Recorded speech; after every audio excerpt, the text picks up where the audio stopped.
بالکل یہ جی ایک ایسے وقت میں جب ہم دیکھ رہے تھے کہ آپ نے ایک ملک میں 8 فروری کو انتخابات کنڈکٹ کروانے کے لیے غیر ملکی آبزرورز تک بھی موجود تھے اور انٹرنیشنل میڈیا آپ کے 8 فروری کو جس طرح سے آپ نے انتخابات کروائے اس کو جس حد تک کرٹیکلی دیکھ رہا تھا. ہمارے ملک میں ایک تاثر دینے کی کوشش کی جائے تھی نگراں حکومت کی جانب سے, الیکشن کمیشن کی جانب سے کہ ایک بڑے نارمل حالات میں جو ہیں وہ الیکشن کنڈکٹ ہوئے ہیں اور اس سے ایک تاثر یہ دیا گیا کہ اس میں کوئی بھی بے ضابطگیاں نہیں ہوئی ہیں. اور حالانکہ پہلے دن سے ہی ہمیں نظر آ رہا تھا کہ کس طرح کی جو سچویشن ڈیولپ ہو رہی ہے, نتائج روکے گئے, جس طرح سے جن کینڈیڈیٹس کی لیڈ تھی اوور نائٹ کس طرح سے نتائج تبدیل ہو کے اگلے دن جو ہے رات میں جو 8 فروری کی رات کو جو جیت رہے تھے وہ اگلے روز جو ہے وہ ایک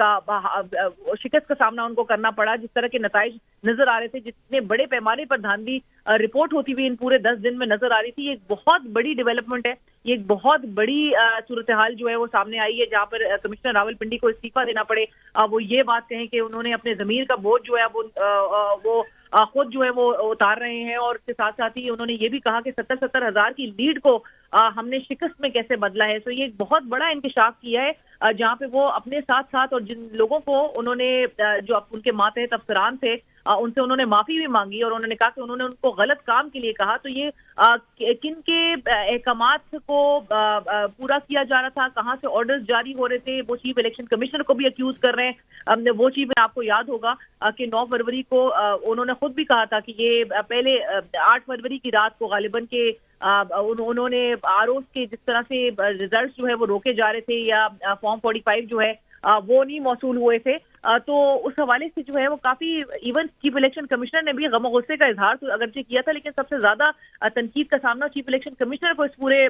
فیز میں نظر آیا ہے. انہوں نے تنقید کا سامنا کیا ہے جن کی ذمہ داری تھی کہ الیکشن کو فری اینڈ فیئر اور ٹرانسپیرنٹ طریقے سے کنڈکٹ کروانا تھا. لیکن نہ صرف آپ کے مقامی لوگ اور ہمارے ملک میں آوازیں اٹھ رہی ہیں بلکہ انٹرنیشنل آبزرورز بھی, انٹرنیشنل میڈیا بھی جتنا کرٹیکلی اس پورے معاملے کو دیکھ رہے ہیں وہ بھی سب کے سامنے ہے. ایسے میں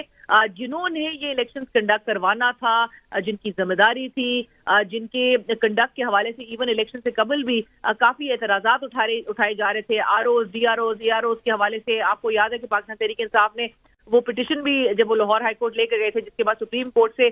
بظاہر الیکشن کمیشن کو وہ ایک کلین چٹ دے دی گئی تھی. اس کے بعد اس قسم کے سیناریو میں الیکشن ہونا اور الیکشن پہ اتنے بڑے بڑے سوال اٹھنا, اور اس کے بعد آج کی ڈیولپمنٹ کو یہ بڑا کرٹیکلی مزید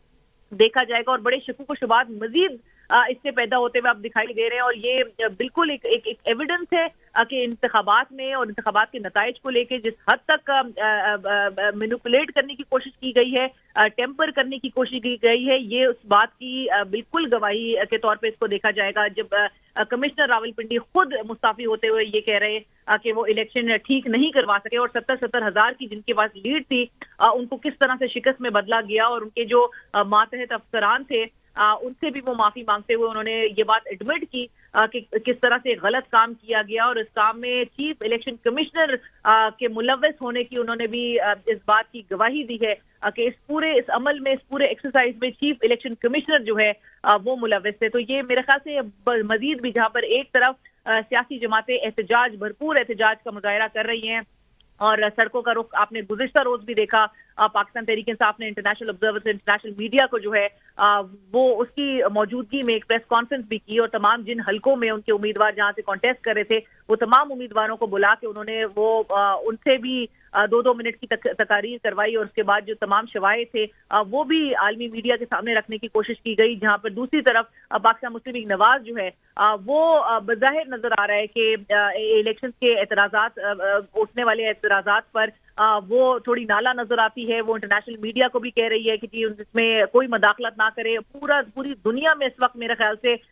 جس طرح سے پاکستان کے الیکشن کو دے کے تبصرے ہو رہے ہیں, تجزیے ہو رہے ہیں, وہ بڑا پریشان کن عمل ہے. اور ہمارے یہاں پہ ایک ایسا تاثر دینے کی کوشش کی جا رہی ہے. آپ کو یاد ہوگا نگراں وزیر اعظم جناب انوار الحق کاکڑ صاحب نے بھی کچھ روز قبل انہوں نے یہ تاثر دیا تھا کہ چاہے وہ موبائل کی سسپینشن ہو جو کہ الیکشن کے دن اور دن کے آغاز سے ہی دیکھی گئی, اس کو بھی ایک نارمل کنسیڈر کرتے ہوئے انہوں نے کہا کہ جی ایسی کیا بات ہو گئی ہے, ایسے تو ماضی میں بھی ہمیشہ سے ہوتا رہا ہے. یہ بہت بڑی بات تھی یہ بے ضابطیوں کے زمرے میں دیکھا جائے گا، یہ ریگولیرٹیز کے زمرے میں دیکھا جائے گا، یہ الیکشن ریگنگ کے زمرے میں دیکھا جائے گا۔ آپ نے نہ صرف آپ کا کام تھا کہ آپ الیکشنز کو فری فیئر اور ایک ٹرانسپیرنٹ طریقے سے کنڈکٹ کرواتے ہیں، آپ کو ساتھ ساتھ الیکٹوریٹ جو آپ کے ووٹرز ہیں ان کو فیسیلیٹیٹ کرنے کے لیے بھی تمام اقدامات لینے تھے، اور یہ الیکشنز نارمل حالات میں جہاں پر ایک طرف آپ اس کو پیسفل ضرور کہہ سکتے ہیں کہ پرامن آپ نے طریقے سے الیکشن کا انعقاد کرائے، لیکن اس کے نتائج کو لے کر جس قسم کی مبینہ ٹیمپرنگ کا معاملہ سامنے آیا ہے اس کی بالکل آج ایک بڑی گواہی خود جو کمشنر راولپنڈی ہیں ان کی جانب سے دی گئی، اور یہ لیاقت علی چٹا صاحب جنہوں نے یہ بات کہی کہ 50 ہزار 70 ہزار کی لیڈ سے کس طرح سے الیکشن کے نتائج کو تبدیل کیا گیا، یہ ایک بہت بڑا سوال اٹھ چکا ہے انتخابات کی شفافیت پر۔